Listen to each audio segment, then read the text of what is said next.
Well, we're back. Another conversation on Talking Church. It's exciting because Lindsay, who oversees the network, is here. And you are normally behind the scenes for the podcast, but you're on the podcast today. And then Pat, you are here as well. You are an associate campus pastor at our Apple Valley campus. And today is a fun conversation because we all have this in common, but we've all worked in the marketplace as well as working in the church. And so today I want to talk about the differences between the two. There are a few. There are some challenges to overcome, and maybe there's people out there that are making that transition, that they were in the marketplace, working in the church, or maybe they're making the other transition. Probably if they're listening to this podcast, they would be coming into the church. But there's a lot. There's a lot of differences. So maybe if you want to just talk first about what your role is, what you kind of do on a daily basis around here, and then we can kind of dive into some of the differences and challenges and fun things and life-giving things about working in a church. Yeah. So I, as you mentioned, am the network pastor, and it's an amazing job. I get to oversee everything that we do to help pastors external from River Valley, and I love it because we just get to help pastors achieve the mission that God's given them. So we do so many things like this podcast, River Valley Conference, tons of events, generosity accelerators, and it's an amazing mission to be a part of. Totally. Yeah, and on a campus level, I get to essentially oversee operations, and what we define as operations at our campus is connections, there's care, it's the general facility use, coordinating all the events that go on in Apple Valley, which there is quite a few. Yeah, and for those who are unfamiliar, Apple Valley is our broadcast campus, so there's a lot of events like you mentioned, and then we broadcast out our live services from that campus as well. So diving into this, what, for both of you guys, I remember when we hired you, Lindsay, and Pat, you've been on the team recently as well, so they're relatively fresh in the last couple years or less. Talk about the initial leaving the marketplace and what that went through, because obviously you go, okay, there's different pay structures, there's different benefits, there's different hours. Now I'm working weekends. Lindsay, maybe you start. Talk about maybe what drew you to leave working in the marketplace and then going into ministry. For sure. I was in business for 8 years before I came into ministry, and the main thing is I was called. And I was not a pastor, obviously, when I was in the marketplace. And then 2 years before I came here, the Lord really just started to stir in my heart. And I did not know, would I actually become a pastor? What was that ever even going to look like? And so started the credentialing process and just trusted God with that. And it was amazing how God took me from the marketplace into ministry. This role opened at River Valley, and it was an answer to prayer because I knew I loved what I did in business, yet there was this stirring that I felt to be in ministry and to be a pastor. And yet I was like, God, I have no idea what that's going to look like. Like, I don't know if I see myself at a campus. I was part of River Valley Church and was like, would I be there? Would I be at Central? Like, what does it even look like? Were you a deacon at the time? Or Yes. Yeah, okay. Yep. I was a deacon at the time too. And so then the Lord brought me this role as a network director. Then I wasn't a pastor yet, and it was this beautiful blend of ministry and business. So I think that key really was that God leads you, and he led me here, and then he had that perfect role. That was the blend of the two. For sure. Yeah, I mean, in a very similar story in the aspect of like how I was serving at a high level. I've been in business for more than you, but I think it was probably 16 years. And yeah, just serving at a high level, doing it. And I was in sales and consulting. So I found myself essentially being as streamlined as possible so I could do ministry at a high level. And then I also noticed there was kind of carried this sense of like, well, I can do both. But there was this constant tug on my heart of like, well, your heart is for ministry. Yeah. You love this church. You love seeing people walk out their potential in Christ. And I just kind of like, well, yeah, but I'll just keep working. And eventually, like similar to your story, the perfect opportunity arose, and conversations happened, and it was effortless, and the timing, I would say, was perfect. That's as well. great. Yeah.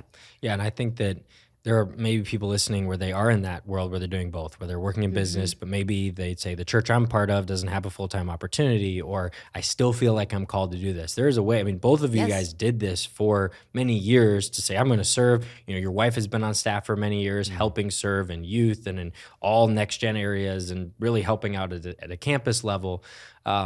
Ironically enough, I don't think I've talked about this to either of you, and I don't think Lindsay knows this, but I actually called Pat right before we opened up your role and didn't give you an interview, but almost was talking like, would you want to leave business and come work in this role? This role is kind of business and this. And I said, would you want to interview for this? And I remember we talked back and forth, and then Lindsay had applied for it and someone else had applied. And so then you're like, you know what? I don't think I want to apply. I don't want to interview. I mean, she would have beat you out anyways. Right. No, for sure. I mean, I heard that she was up for it, and I said, I'm out. Yeah. Okay. But I think it is cool that in some ways you're in a role that's operational. You're in a role that's working with the network that is very, very business focused. So even though you didn't go right from, working in that to being a kids pastor, say, that's totally different, you have found your spots and your gifts. And so I think that could be an encouragement to someone out there that feels maybe, are my gifts valuable in the church? Yes, there are. We need to stay operationally focused. But there are some differences in remaining focused as ministry. Pat, maybe you talk about the biggest differences that you saw right away. And again, this is relatively recently that you would say the difference from working in the marketplace to coming and working at a church. That is a loaded question. Yeah. I'd say probably, the biggest difference, we can have all of the metrics, analytics, we can look at all the data, but when you put the Holy Spirit in the mix, it's not as easily explained. Meaning, like in the marketplace, it's like, okay, you push A, you push B, you pull C lever, and you're going to get this result, and you can measure that. But I think within ministry, it's more of a range. Sure. And so that for me, that was the biggest difference of understanding. But this is a controllable, and this is the result we should get. But then when the Holy Spirit's in the mix and you have a congregation, our size, there's just a lot of moving parts that you got to be happy within the range. And that was a definite adjustment for me. Totally. Yeah. I think one of the biggest ones for me was the pace. It felt sometimes different, but in the best way. Would you say it felt slower to you from the business world? From the business world. I can be our translator here. My heart sometimes was like wanting things to be done today or like yesterday, right? And because there was this sometimes unhealthy drive, I think, inside of me that was from corporate, like you're expected to have more done than you are possibly able to do, right? Yeah. For the most part. And it's not a knock on corporate, it's just kind of how you run. And coming into ministry, there was like a breath of fresh air that I honestly didn't even know what to do with. Like I was like, am I working hard enough? Is this right? And yet there was this lift and then this almost this transformation of the mind, right? That the Lord helps us like, hey, if you breathe a little bit, watch what we can do. And in that, there's also this breath to see people for who they are and to see their heart in things rather than the number or the KPI or the goal. Right. And that was a huge shift that I am so grateful for and also did have to work a lot on. Yeah, there were just some business executives that said, see, people in the church don't work very hard. It's not true. But I think that you have to work differently. Yeah. And I remember, Pat, we had a conversation, maybe it was a month into your role, and there were some frustrations. And I remember talking about, we work in the people business, and there are some things that don't always make sense when you're working in the outcome-based business. And coming from sales, it is my input or my output is a direct result of my input. And sometimes your input to somebody, you could deposit 10 years of relational pastoring into somebody and they could walk away. Yep. And you're going, oh my goodness, I thought you were on board. I thought you were discipled. I thought you were bought in, and all of it's gone. So in some ways, you kind of have to give up control to the Lord and realize that, again, I'm working for you, but I don't control the outcomes. How have you managed that over the time working in the church of managing outcomes that sometimes you don't control? Yeah, I think, how I look at it is if you can measure it, you can understand it. If you can understand it, you can develop it and coach it and grow it. I mean, that's kind of how I think. And so in ministry, that still proves out, but the challenge can be when dealing with people or even in staff, like when dealing with staff, you can have a clear, like, well, this is proving out to be an issue, and the solution, like you said, the solution sometimes takes a lot longer, and you have to be patient, and you have to see kind of the heart of the person, or the heart of the church we're at, and make sure we are honoring people and loving people, versus in the business, it's like, oh, this person didn't do this and this and this. Well, we're moving on. Yep. Yeah. And we've seen that even in the volunteer space. Like, there's natural tensions when you have a volunteer body as large as our church. You're going to have volunteers that just interact differently with each other. They don't understand each other, and there's a frustration. Well, in the business world, it's like, all right, well, one's got to give. Yeah. Well, no, we're not going to remove people. So it's been really interesting helping people navigate, how to learn to show grace. Yeah, you're not going to hear a lot in corporate America. Well, they're doing their best. No. Right. But in the church, there is a reality to that. Sometimes on staff, but again, if they're giving their extra time on a weekend to you to volunteer, and they're actually hurting the body of Christ, well, that's a very difficult thing. Well, I'm doing this out of the goodness of my heart. I'm trying to serve the Lord. Again, you talk about all the things. Everything met with, you mentioned this at the beginning, the Holy Spirit being involved. Yep. We're serving God. Already there's I wouldn't say tension, but there's a reality to who's right here in terms of what is appropriate to honor God. Right. Because on one side, you look at the parable of the talents. Yes. And a lot of people that are in business go, there we go, parable of the talents. This is amazing. But then on the other side, you see a woman who totally deserved to really get put to death, and Jesus says, go and sin no more. He gives radical grace. And so it's kind of this stop, start Right. of sometimes God says, work really hard and give me a great return. And other time God says, if you've not worked hard, you've not given a great return, go and sin no more. Right. And so as a leader, you're now struggling with this tension of, with the people that I lead, and both of you have staff that serve under you, is this a time where I have a grace moment, or is this a time where I say, you're not giving a return on the investment of the tithe money that pays you, or the what you're called to do in ministry? Can you talk maybe a little bit about that with managing that tension both in staff and volunteers? For sure. I think that's what's so amazing what we do in ministry, and our core is to help people live into the fullest of Christ, right? Like, that's what drives us. That we want them to surrender their life to Jesus, but then what does it look like to disciple them to live in the fullness of Jesus? I'm more on the internal side, and so with staff, it's been a really amazing process for me to see, wow, how can I look at this person not as someone who is doing all these things to achieve all this for network and to grow and expand and all these things, but this truth of, wait a second, if there's a problem, there is a truth that there's a greater depth of where this is coming from.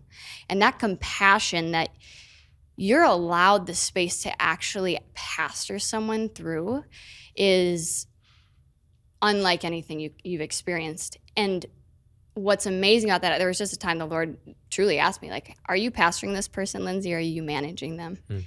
And I felt like I was managing them more than actually caring about what might have been going on underneath. And then the amazing thing is we see, no, you have purpose. God's called you here. Let's talk about what is preventing you from getting there. What do we need to get freed from in some senses of even in workplace, right? And then you watch the Lord nurture what needs to be nurtured, and then they start to do their job on a whole nother level, and they love it.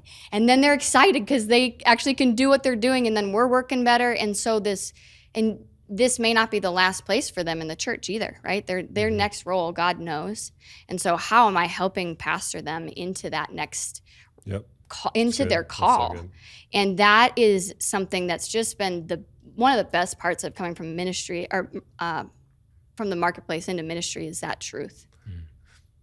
Yeah, no, I think for me, it's in the development space and working with people. What I have continually seen in my life is whenever there's frustrations, it's just a gap in expectations, communication. And so I try to look at, all right, did I not communicate clearly?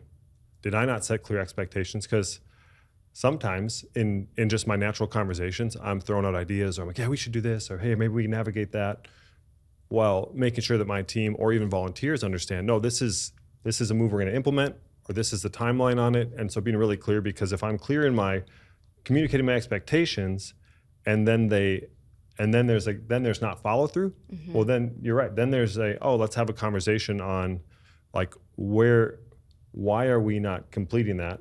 Why are we not hitting that goal? Because then when you're able to help develop them, because nobody wants to do lousy work. Right. Nobody wants to. Well, maybe. Well, most of the time. I could think of a few. Right. But it's like, if we are serving, and I guess actually that brings up a great point. If we're serving Christ, we are trusted, and I've talked to you about this. Yeah. We are entrusted with the move of God, like to steward that well. And so when people can identify, or when we as leaders can identify, you're not in step with that. You don't want to have this transformational process. Well, then maybe this isn't the spot for you. Sure. And I think those are important conversations to have. Yeah. They're difficult, but we can't keep getting better and growing stronger if we're not willing to have tough conversations. Yeah, absolutely. That's good. Yeah, one of the things you mentioned, Lindsay, is even people's call as you develop them. When I worked at Nordstrom, and the development conversation didn't really exist, which is ironic because it's actually one of the better companies voted on to work for. But I remember a manager telling me, and I said, "Oh, what's our training plan?" Because I started and there was like nothing. I said, "What's the training plan?" And he said, "Oh, our strategy with hiring people is to hire people who've been developed by other companies really well, and so our strategy of development is hiring well." Wow. Which I actually think in some ways is good, but on the other hand, I'm like, okay, so if you hire wrong, you just fire them really quickly. Wow. And in some cases, that's true, right? I mean, I know some churches, but very few churches are going, all right, we're going to fire the bottom 25% who, just to save money before our corporate earnings come in. What? Like that's totally unrelated. But the truth is that there are companies that it's about the bottom line. I mean, that's what business is. It's about money. And so going from now, I'm not only developing you to be a great employee here, I'm developing you to be a great man or a great woman, great husband, great wife, great sister, brother. Well, that's a totally different conversation, and that's a lifelong journey. And so maybe even talk about in business, losing people, knowing they're dealing with bad performance, they maybe got fired, even the communication on that, versus being in ministry when somebody gets let go or when somebody quits. Even thinking from a couple weekends ago, praying over people as they're leaving. They've been here, for 10 years and we're sending them off. I mean, you never see that in the business world. No. Right. It's like they're dead to us. Put a dartboard up and throw darts at their head. Yeah. A lot of times, Yeah. I think, you want to go? You can go. You want to repeat the question? Really just thoughts in general about people that are leaving, underperforming. We just think differently about people when we're developing them over time versus they're my coworker who is trying to get an outcome. I don't know if you've seen a difference in the church of underperforming team members and people that leave. Yeah, again, I think if this answers your question, the difficulty with anybody. So in the marketplace, you're underperforming, you're out. Yeah. And I've worked in organizations in sales where we knew if we were in the bottom 15%, you're out. Yeah. And when we were in the fourth quarter, and people knew they were in that relegation zone. They were gonna. So you actually had a zone that you were in. Everybody knew the numbers. Yeah. Okay. So you kind of just self-assessed. Right. Yeah. And so people would know, and you would see in a really sad way, like some people just give up. You would see some fight harder, but you would see some just go, well, all right, I'm getting fired. I'm out of here. And so they would kind of mail it in. And I think in the ministry space, when you have underperformers, you can kind of see that too. When you, as their managers, you encourage them, challenge them, maybe bring a healthy tension, which I think is incredibly important. You will see some self-select and kind of go, I don't think I can match this pace. Okay, well, the great thing about a church body is there's a lot of different places in the organization because you want to care about the person. Yeah. But then you will see people step up and perform greater. And kind of Right. going back to what you said, Yeah. you see a stirring in them where they didn't even know that capacity was That's right. there. Yeah. And that's, your dad gave a great teaching about capacity. Mm-hmm. And I think I was having a conversation with some of the younger generation, which of course I'm still in. Yeah. But they were saying, well, I don't have much more capacity to give. And I pushed back and I said, you don't know your capacity. Mm-hmm. When I got into the business world, I was given 4 accounts and I'm like, oh, I can't keep up. This is crazy. Well, when I was leaving, I had 40 accounts. Yep. Yeah. That's right. I had no clue. I'm like, this is amazing. Yeah. So I think that getting great, Mm-hmm. people with great potential and helping increase and push their capacity is Yeah. is So where it's good. at. That's so good. Yeah. Similarly, when I was in business, also was in sales, was so green, so new, and then all of a sudden got handed one of the national accounts when I first started. And I did not, I literally asked, I'm like, why are you choosing me? And which was probably not the best response when someone was offering me this opportunity. But then they actually spoke into me. It was I had amazing managers in corporate America, and so I'm so grateful for that. And they spoke into me and they just said, hey, we see this in you. And it was an incredible opportunity to rise to that and be like, no, okay, Lord, I do believe I can do this, but I need your help, right? And so in business, I think there's this opportunity for that, and yet especially as a believer in the marketplace, right? We have that empowerment of the Spirit, and yet you are driven by numbers in business. It's just part of the process in the marketplace. It is about the bottom line. They have something, a business they need to keep afloat, and there are sometimes what feels like very harsh consequences if you are not performing. Also is one of the things that the Lord started using in my life when I was going from the marketplace into ministry was for 8 years, I felt like I was a number, right? Like and if I wasn't that, or if I was on this plateau and it wasn't breaking that, there is a constant anxiety you feel of, am I going to have my job? Because that's part of this process.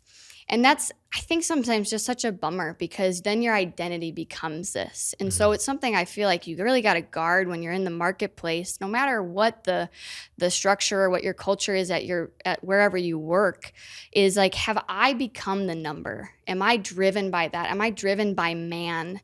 Or do I really believe God has me here for a reason and he's going to help me? And if I lose my job, my source is in God, right? And so I think that in the marketplace compared to ministry, you really got to have that mentality, that sharpness in the spirit to say, no, I'm here, and God, you've got me here. And then yet when God brings you into ministry, I love being a part of River Valley because our lead pastor is on mission to change the world.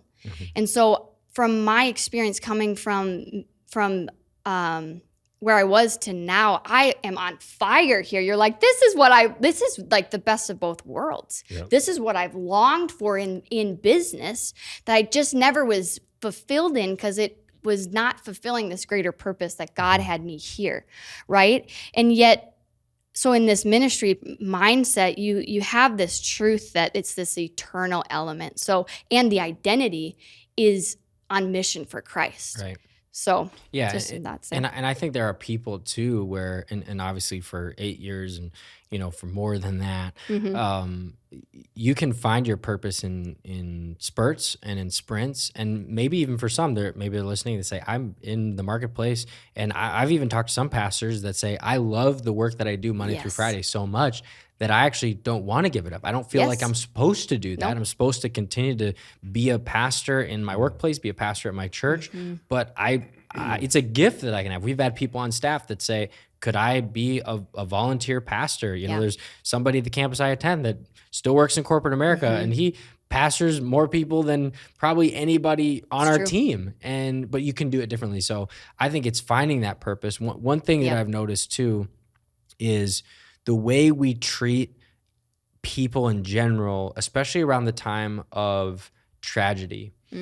Something that business, I would say, struggles with is their heart and their humanity comes out in, let's say, hey, my father just had a heart attack and passed away. Yeah.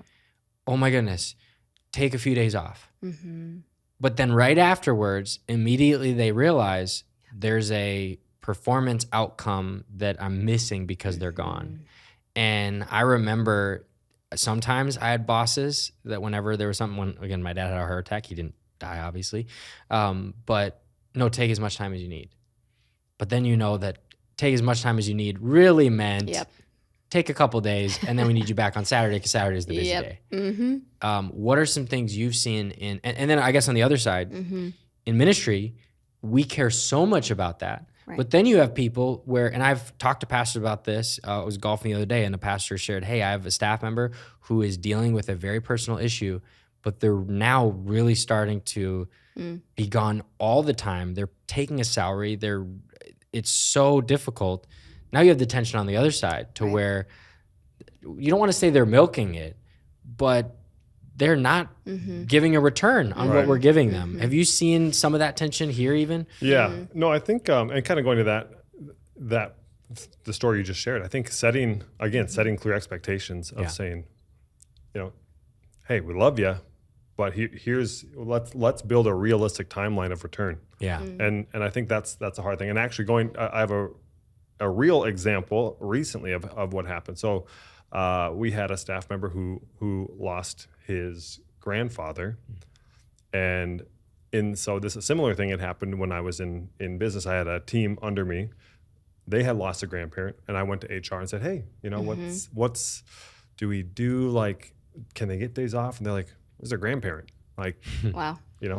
No, we have. It's not immediate. We have because this person had a presentation they had to do in a different state, and it's like, no, it was just a grandparent. Like, let's move on. Yeah. So I had that kind of in my brain, and so when the staff asked me, hey, I'm still really working through the emotions, and this is really difficult, now in ministry, and I said, let me check with HR, and the response from HR was, oh, absolutely. Yeah. They need to have time to grieve and to process, and in a way, as much time as they need. We'll start with X amount of days, but if they need more, let's open the conversation. And it was such a moment for me to think, wow, like to have that level of care and concern, because if it's not, your wife is having a baby, and there are companies that even there's push against that of like, well, you didn't have the baby. Yeah. It's like, well, no, but I just love that in ministry. It's like we should be like Europe and give a year off, right? Right, exactly. But in a way, it's like I just love, and I do love the shift to ministry of they care about the whole body, the whole family. The family unit is so important. Yeah. Well, in some ways, as you're ministering, you are ministering from your whole self, right? Yes. You don't minister from your professional outcome. You minister from if you're going to preach a sermon and on your way to the sermon you find out bad news, or my dad even has a rule. He said, unless it's like life and death, you can't tell me bad news on Saturdays, because he preaches for our broadcast on Saturdays. So you can't bring bad news to me if it's bad, a bad news report from our country or a political thing or anything. Don't bring bad news, because I'm about to share the good news, and I can't be depressed about whatever that is. But then on the other side of it, you have understanding expectations and realizing that if they can't grieve properly, they're not going to be able to minister well. Oh, and the seeds of bitterness and frustration that step in, where for me, I've always said if I love and trust my leader, everything else will fall into place. And when leadership isn't behind something like that, making sure that their team is healthy, I mean, that just immediately starts sowing seeds of disunity, frustration, and then you're not getting their best effort. Right. When there is a moment where it's like, hey, we need you for this, if they're not feeling supported, they're going to lean towards, I'm not available. Right. They're not going to go that excellent mile. Yeah. Sure. Yeah, absolutely. And I think it's practicing what we preach. And even this morning when we're recording this, Josh is on vacation, and I sent a Slack message and he liked it. And I texted him and his wife and I said, Bella, Josh is on vacation. He needs to turn his Slack off. And again, maybe there's a totally detrimental issue that he has to get to, that again, it's not our vacation isn't our God, but we believe in rest, and we believe that time with his family is valuable. Right. But in the same way, it's knowing and discerning the person, right? I think to some people, if you say give as much or take as much time as you need, they might go, okay, Yeah. sure. Right. Versus, hey, take a week and then let's reassess. That can be healthy. good. But then on the other side of it, if you're hiring people that you're worried about to take too much time for bereavement, maybe they're not the right people to be Right. on your team. Right. And again, if they're younger and they need to be coached, there's been Yep. plenty of times in my development or in our team's development where you have to say, hey, just so you know, you can't just do that, or no, you don't need to take sick time for that thing. It's all good. And there's teachable moments. Another thing that I think is a challenge, Lindsay, and this is something we've talked about as well. The lead pastor, there's a tension because this is my pastor. For a lot of people who work at the church, they used to attend the church. Yeah. And so they see this person as their pastor. Again, for me, it's always been dad, but as somebody who this was my pastor before my boss, I want to serve them in a way, but not everyone sees it that way. Some people that they weren't their pastor before boss, they come from a different organization. Maybe talk a little bit about those tensions that you've had to balance when, hey, Pastor Rob wants this. And sometimes it's, oh, sorry, we can't get that. Oh, or other times it's, we have to get this done this second. And it's, no, that's not what he meant. Talk about some of those tensions. Yeah, for sure. Well, our lead pastor, and I mean this truly, not trying to say anything to appease him, but the most beautiful thing, and I tell people this all the time when I came from being a part of this church into being on staff at the church, is Pastor Rob was exactly the same. So it helps that our lead pastor is authentic and he is full of integrity. And so if anything, I got to know him honestly more, especially in this role in the network. I travel with him alongside you and our team almost on a monthly basis for our accelerators. And so you get to know them on a personal level, which in some ways you maybe didn't before. And yet in that same vein, my heart was like, well, how can I most honor him? Because here we are, and okay, he wants this, and we're maybe in the middle of an event, and he sends a note, and then I want to make it happen right then because he's our lead pastor, right? And I want to just help that out. And then what we had to work through was really just understanding what's immediate, what can we take a note of to talk about when we get back, and what is something that maybe we just have a difference of opinion, and we can talk about that. I would say they land mainly on the first two of the immediate versus. Yeah, do you have a lot of difference of opinions? No, not at all, really. Anything we need to talk about? No, but there's a reality to that too, because there may be our lead pastor, or maybe you do have a difference of opinion with lead pastor that you would have to come back around to. But I think that just that transition of, okay, I want to honor my lead pastor, and working with you, Logan, has been so helpful to then understand what is the expectation and how can we make that happen. Yeah, and I'm kind of a cheat code a little bit because being my father's son, and for any pastor's kids out there, I would just say, use it to your advantage, not for your own sake, but for the sake of others. Because for me, I feel my role in the organization is to help what he wants to get done be accomplished, but then also what the team feels in their heart to get communicated appropriately and at the right time to Pastor Rob. Because there can be, just like you mentioned, hey, I want this done. Well, what I know based on the conversation I just had with him in the car is he's saying, I want this to get done when it can get done. Like, let's fit it into the schedule. But sometimes people think that means we have to drop everything. We have to get it. We have to change our whole plans. Or the other side, they go, well, he says we got to get things done a lot, and then it never gets done. And so really my job, I feel like, is trying to translate the appropriate timeline. And again, not that just pastors' kids can do that. I think great assistants can do that. People with high emotional intelligence can ask the right questions. Hey, can you, to your point on clarity, hey, Pastor Rob, we're a little confused on the timeline of that. Can you help us understand what the timeline is? Because it can't always be as soon as possible. Right. And yet, I think too, from a corporate perspective, like to me, Pastor Rob's our CEO. He's our lead pastor, right? But if I'm thinking from marketplace to here, if the CEO is to tell me to do something, like that's pretty much expected that it's on the desk by the end of the day, right? And you they say jump and you say how high, and we're just making that happen. And there's a lot of, I think, really good honor that can come from that, and yet you also don't want a culture where it's a threat or a fear. But there's a healthiness to that of, hey, let's make this the best. Like, let's raise the bar for the level of excellence, right? And I'm not saying we had to do that here, but there's that innate part of me that I think was bred in corporate that it's an expectation to be done as soon as we can to the most excellent. Yeah. And then what you helped do so well was it's also learning of a culture. Yeah. Okay, what does Pastor Rob actually mean here? And what does that look like in this culture as compared to where I was before? And so bridging that gap was a great learning experience and a healthy one. And yet the sense of urgency, I think, that sometimes comes with that for your lead pastor or whomever is a really good thing to have and not lose. Yeah, and I would say, to piggyback off that, the thing that I see more is the people who've been on our team the longest, they typically ask those questions. Hey, awesome that Pastor Rob said that. Can you help me understand the time on this so I can prioritize it appropriately? The people that are younger on our team, again, I'm generalizing here, but this is just from my experience, have often responded in one of the two extremes. Either, oh my goodness, I'll drop everything I'm doing, because maybe they've never had a request come from the CEO of the organization before. Or the other side to say, sorry, I can't. And sometimes I'm shocked by that. I mean, I know it's my dad, but I know you've come to my office several times and said, they said they can't do this. And they didn't give any solution or anything. It's just, sorry, nope, can't do it.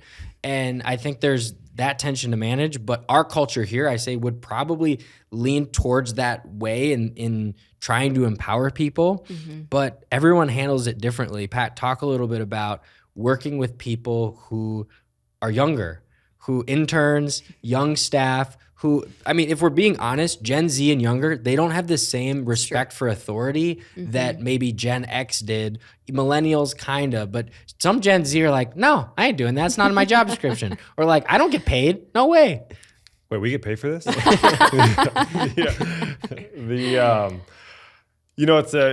that can of worms is something I'm really passionate about. It is what I feel. This is solely my opinion. So if I frustrate some people, hopefully I don't. But it's the challenge of we have probably the last 10 years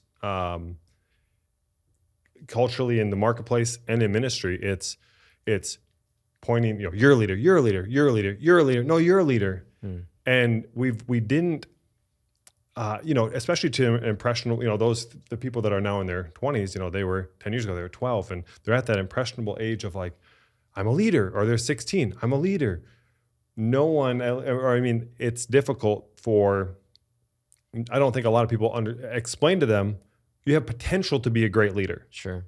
And then being able to walk that out. So I think that when you have people that are, you're a leader, you're a leader. I think we all have leadership potential, but maybe your ability to lead a podcast, I don't know that I have that ability, but I'm a leader in my space, and it's helping people navigate what it means in their context of what a leader is. So with that, when you get people who, I'm a leader, they can get this unhealthy authority or sense of authority that when pushed against, when now they have to follow, it's not in their wiring because like, well, no, I'm a leader. Yeah. Well, so I think we've done damage to not creating great followers. And you mentioned something perfectly, which is, hey, people that have been part of this organization, they know how to ask great questions. They know how to unpack like, well, help me follow your lead. Yeah.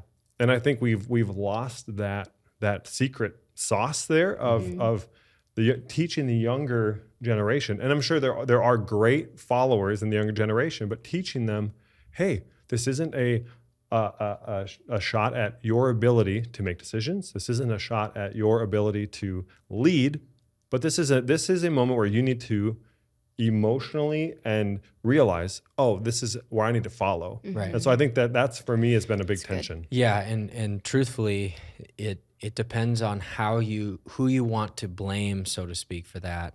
But John Maxwell talks about everything rises and falls on leadership, right? But what leadership are we talking about? And as we kind of wrap up this conversation here, thinking it's our responsibility to help, if we say younger generation, right, to understand what true leadership looks like. That being a leader, Jesus is an example of a servant leader, but being a good leader means that you are following somebody. Yep. let's say you're at the top of the top, you're the leader of a denomination or whatever, you're still following Christ. You're under authority. And that was something I was thinking about earlier is if you're the owner of the company, you answer to the board, but a lot of times they still have the ownership and they can do whatever they want. They can take as much profit as they want. They can pay their employees what they want. They can make any decision they want. Even morally, they can do what they want, fire who they want to fire. There's a lawsuit there. We're covering that up. There's all sorts of things you can do. But all of us answer to God. And I think a healthy leader is under the authority of Jesus, and it's obvious to everyone. But then in the same way, a healthy leader who reproduces other healthy leaders is somebody who helps people understand, again, that potential is in you, but you may be a great youth leader. Yep. But that maybe doesn't mean you'd be a great leader of a paid staff. Correct. But if that's all it is and that's where we end, then we're failing in our job. Yep. Here's how you can get there. Here are the steps. Our internship program shouldn't be about how do we get slave labor to do things for us that we don't want to do. Yep. It really should be about leadership development. And you can say you care about leadership development without actually caring about leadership development. You can say that you love people without actually loving people. It's true. Talk is cheap, right? Yeah. But the reality is if we're going to actually focus on developing leaders to care about outcomes and to care about people, we have to teach that because it is not something that just comes naturally to people. Generally, we're going to lean towards our selfish nature. And so I think it starts with asking good questions, but then it really looks at, with the person that I'm leading and developing, what is something that makes them excited? Where do they do well? Where do they not do well? And kind of pulling that out of everyone. Good. So if you're the last thing here, I'd love each of you to just kind of share your last thought, maybe for someone who's in your situation, just recently transitioned from working in business to working in the church. What would be your last encouragement to them? That's a great question.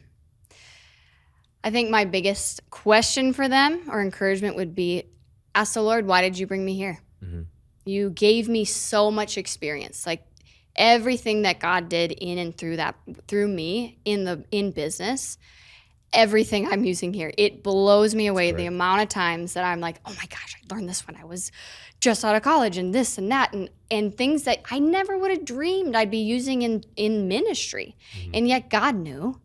And so there's this, you have been called here and everything leading to this point, God has a purpose for it and you don't even know yet.